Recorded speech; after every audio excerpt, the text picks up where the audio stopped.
Assalamualaikum warahmatullahi wabarakatuh. Hari ini kita akan memulai praktikum statistika pertemuan keempat, materinya tentang uji hipotesis dua populasi tidak berpasangan. Oke, kita langsung saja ke modulnya. Jadi, uji hipotesis dua populasi tidak berpasangan ini merupakan prosedur statistik yang digunakan untuk membandingkan rata-rata dua populasi yang berasal dari kelompok yang berbeda atau independen. Oleh karena itu, ada beberapa syarat untuk uji hipotesis dua populasi tidak berpasangan ini.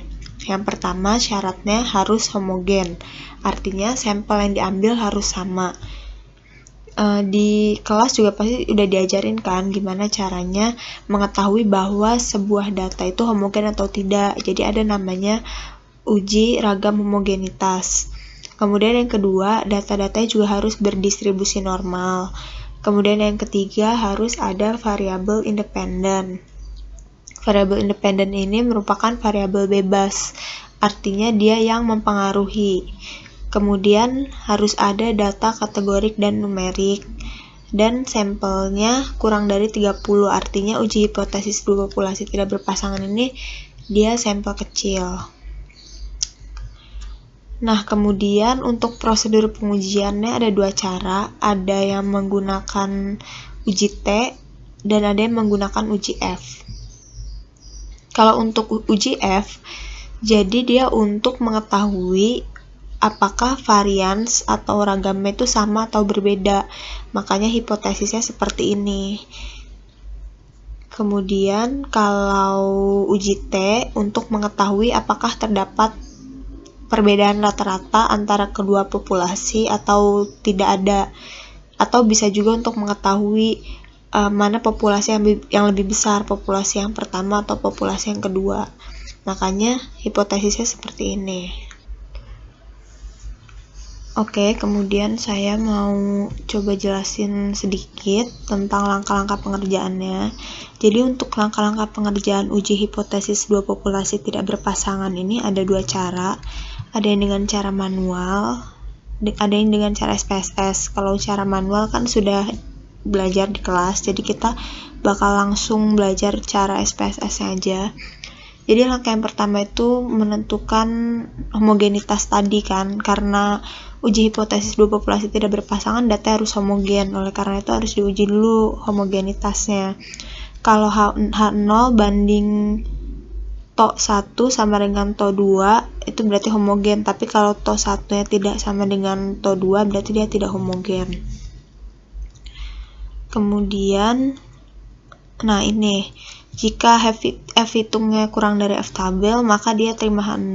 Kalau F hitungnya lebih besar dari F tabel, maka dia tolak H0. Rumusnya ada kayak gini.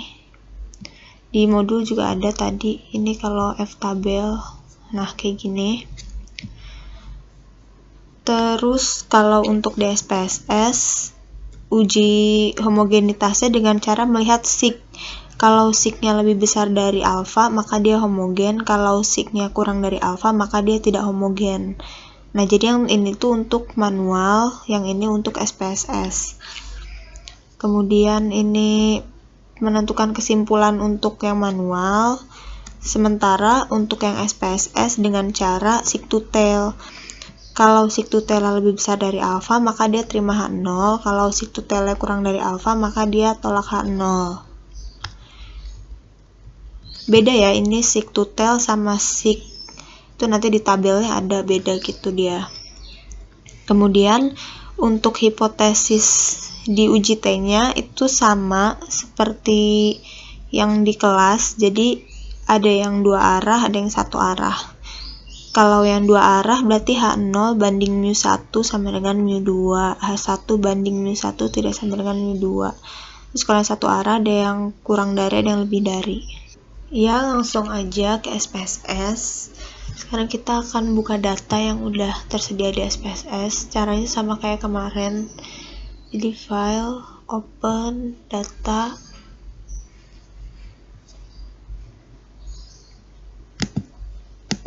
Kemudian cari di tempat kalian naruh SPSS-nya itu di mana. BM SPSS statistik 21. to samples. Nah, kemudian cari file name itu credit promo.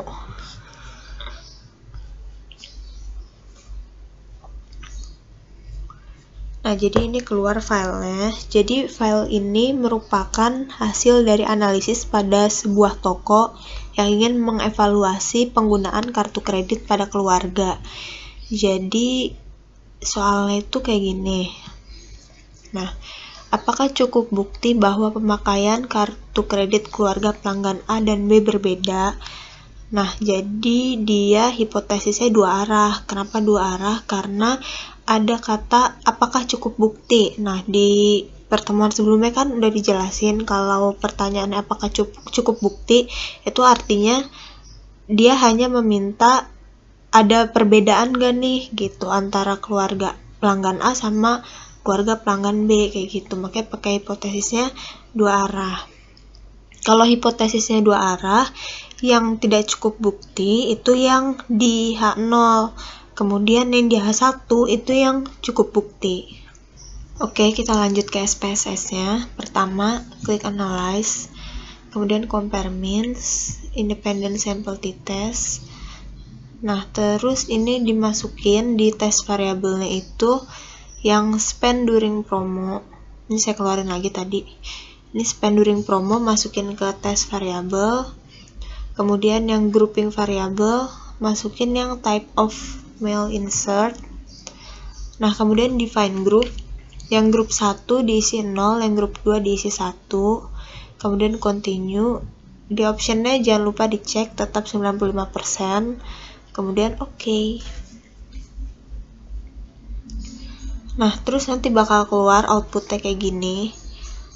Terus yang dilihat itu adalah tabel seek sama tabel seek to tell. Nah, kita lihat indikatornya ya. Tadi kalau seek lebih besar dari alfa, dia homogen. Kalau seek kurang dari alfa, dia tidak homogen. Nah, di sini seek-nya 0,276, artinya dia lebih besar daripada alfa kan.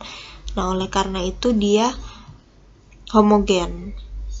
Oke. Kemudian seek to tell-nya 0,024. Kalau 0,024 artinya dia kurang dari alfa. Nah, terus lihat deh di sini kalau kurang dari alfa berarti gimana? Kalau seek to tell kurang dari alfa berarti dia tolak H0. Kalau lebih besar dari alfa berarti terima H0. Nah, berarti kalau tolak H0 dia kayak gimana kesimpulannya? Kesimpulannya yang tadi udah dibikin di hipotesis. Nah, kalau tolak H0 berarti kan terima H1. Kalau terima H1 artinya dia cukup bukti. Di modul juga ada nih. Nah, cuma ini di modul ada kesalahan ketik. Jadi ini harusnya 0,024. Ini di sini 0,024. Jadi disesuaikan nama tabelnya. Di sini 0,024. Artinya kalau 0,024 kan dia kurang dari alfa. Nah, berarti ini harusnya tolakan 0 terima H1. Kayak gitu. Jadi kesimpulannya yang benar yang ini. Artinya dia cukup bukti bahwa pemakaian kartu kredit keluarga pelanggan A dan B berbeda. Nah, kemudian buat contoh soal yang kedua, ini kita coba masukin data sendiri. Ini dihapus dulu ya. Jadi cara ngapusnya nggak usah di close dulu SPSS-nya, bisa langsung aja file new kemudian data. Nah, caranya sama kayak waktu materi kedua. Jadi diisi dulu variable view-nya. Nah, jadi di sini kita mau buat soal kayak perbandingan tinggi badan antara dua kelas, misalnya antara kelas A dan kelas B. Jadi di sini buat name-nya TB untuk melambangkan tinggi badan. Kemudian yang kedua itu group untuk melambangkan kelas A dan kelas B. Kemudian type-nya untuk yang tinggi badan tetap numerik, kalau yang group ubah jadi string. Karena nanti kita intinya huruf kan antara kelas A dan kelas B itu. Width-nya tetap 8, desimalnya nolin. Labelnya TB itu tinggi badan. Kalau grup itu kelas. Value-nya kalau tinggi badan dikosongin, kalau yang grup diisi. Jadi ceritanya kalau satu itu kelas A,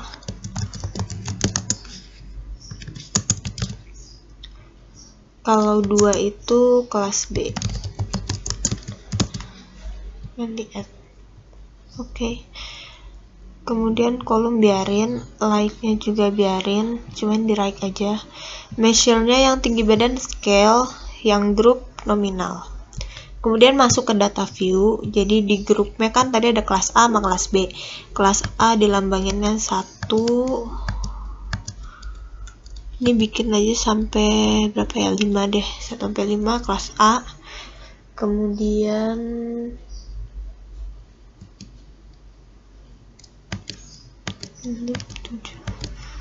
sampai 11 kelas B. Kemudian untuk di tinggi badan isi random aja, misalnya 180, 164, 155,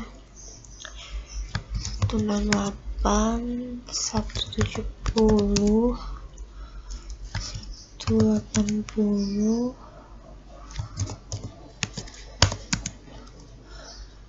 165.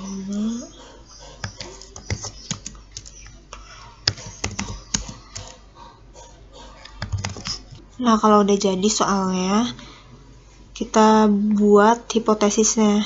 Jadi soalnya apakah cukup bukti bahwa tinggi badan kelas A lebih tinggi dari tinggi badan kelas B? Jadi hipotesisnya sama ya, dua arah, karena di sini ada kata apakah cukup bukti. Kayak gitu. Jadi hipotesisnya sama, dua arah. Nah, setelah diisi data view-nya, caranya sama kayak tadi. Jadi klik analyze, compare means, independent sample t-test. Yang dimasukin ke tes variabel tuh tinggi badan. Yang dimasukin ke grouping variabel tuh kelas. Kemudian define grupnya, grup 1 kan tadi 1, si kelas A, kelas B 2. Continue, optionnya 95 jangan lupa. Kemudian oke. Nah, sekarang baca outputnya. Di sini ada sig-nya 0,365. Berarti dia lebih besar daripada alpha kan. Nah, kalau lebih besar daripada alpha berarti dia homogen. Ada sig to tail-nya, kita pakainya yang atas, yang 0,569. Nah, berarti kalau 0,569 dia lebih besar daripada alpha. Oh iya nih, karena dia dua arah ya. Jadi ini sig to tail-nya dikali 2. Jadi 0,569 itu dikali 2 karena dia dua populasi. Sehingga hasilnya 1,138. Jadi nanti 1,138 yang di-compare sama alpha.